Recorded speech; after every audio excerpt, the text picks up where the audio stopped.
یہ فوجی دیکھ رہے ہیں آپ، اونچا، لمبا، چوڑا، 6 فٹ 7 انچ قد، اس نے اپنے ملک کے لیے اپنی جان کو داؤ پر لگایا۔ یہ اپنے ملک کا ہیرو تھا۔ اس کی مثال دے کر یہ کہنے کی کوشش کروں گا کہ کسی بھی ملک کے لیے آزاد عدالتیں اور آزاد میڈیا کیوں ضروری ہوا کرتا ہے، سچ کو چھپانے کے بجائے سچ کا سامنا کرنا کیوں ضروری ہوا کرتا ہے۔ آپ دیکھ رہے ہیں نوک جوک اور میں ہوں عمیر محمود۔ اس فوجی کا نام ہے بینجامن رابرٹس اسمتھ۔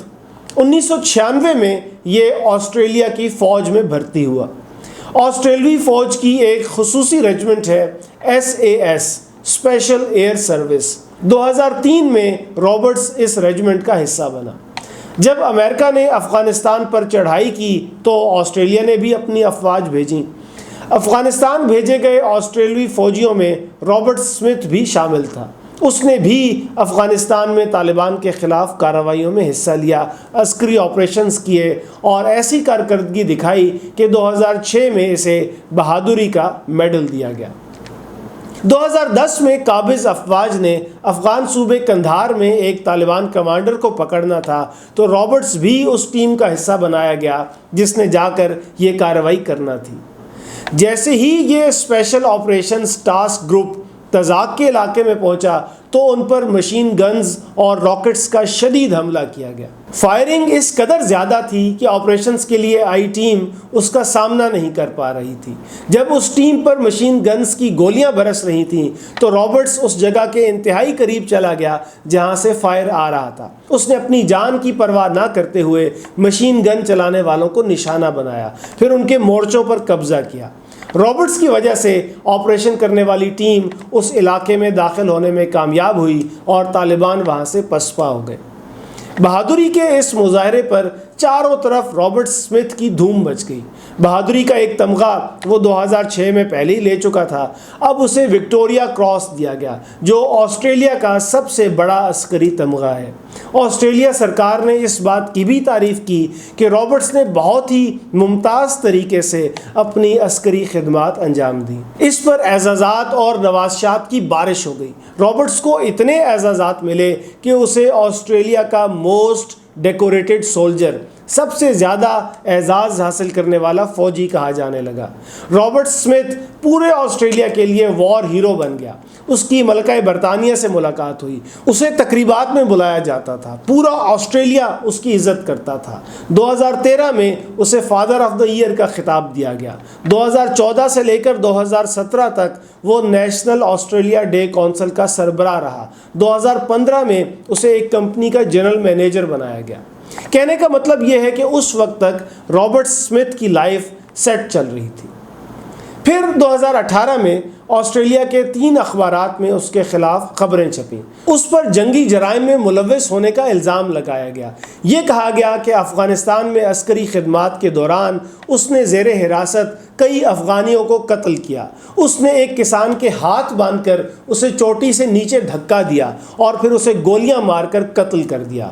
اس نے ایک قیدی کو مشین گن سے گولیاں ماری اور پھر اس کی مصنوعی ٹانگ اتار کر ایک ٹرافی کے طور پر اپنے پاس رکھ لی اور پھر وہ اور دیگر فوجی وہ مصنوعی ٹانگ شراب پینے کے برتن کے طور پر استعمال کرتے رہے۔ ایک افغان لڑکا عینی شاہدین کے مطابق جو اتنا خوف زدہ تھا کہ پتے کی طرح لرز رہا تھا، رابرٹس نے اسے بھی سر پر گولی ماری اور کہا "It was the most beautiful thing I have ever seen"۔ Roberts پر یہ الزام بھی لگا کہ اس نے ایک اور فوجی کو مجبور کیا کہ وہ افغان قیدی کو قتل کرے، اور یہ اس لیے کیا کہ نئے بھرتی ہونے والے فوجیوں کو خون بہانے کے تجربے سے گزارا جائے، ان کی جھجک دور کی جائے۔ جب آسٹریلوی اخبارات نے یہ خبریں چھاپنا شروع کیں تو کسی نے ان پر پابندی نہیں لگائی کہ اس سے تو ہماری فوج کی بدنامی ہو رہی ہے۔ اس وقت تو افغانستان میں جنگ بھی جاری تھی۔ آسٹریلیا میں کسی نے یہ بھی نہ کہا کہ ہم تو حالت جنگ میں ہیں، ایسی خبریں چھپنے سے ہمارا مورال ڈاؤن ہو جائے گا، ہم اتنی قربانیاں دے رہے ہیں، اگر ہمارے کسی لڑکے سے کوئی غلطی ہو بھی گئی ہے تو کون سی ایسی بڑی بات ہے۔ نہ میڈیا کو یہ خبریں چھاپنے سے روکا گیا، نہ رپورٹ کرنے والے صحافی اٹھائے گئے، نہ لاپتہ کیے گئے، نہ انہیں دھمکایا گیا، نہ نوکریوں سے نکلوایا گیا، نہ ان اخبارات کے اشتہار بند کیے گئے۔ ایسا کچھ نہ کیا گیا، بلکہ ان خبروں کو چھپنے دیا گیا۔ جب وہ خبریں چھپیں تو رابرٹس نے اخبارات کے خلاف حتی کہ عزت کا مقدمہ درج کر دیا۔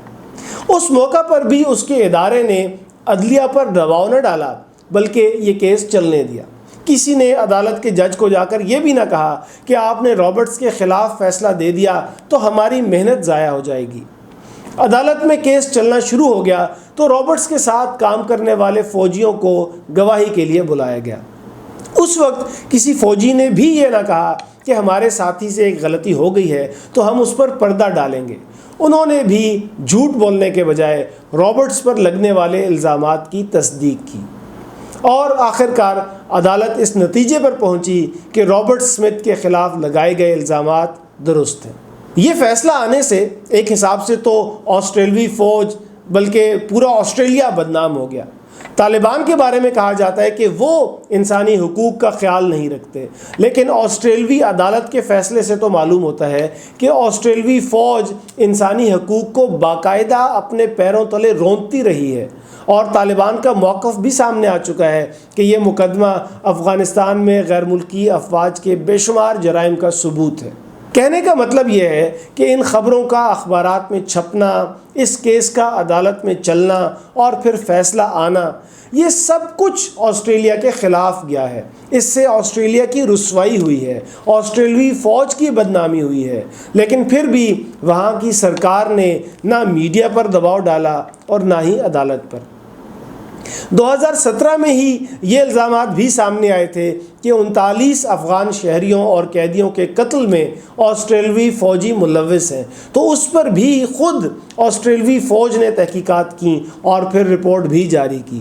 450 سے زیادہ صفحات کی یہ رپورٹ خود چیف آف ڈیفنس فورس نے جاری کی اور اعتراف کیا کہ ہاں یہ الزامات درست ہیں۔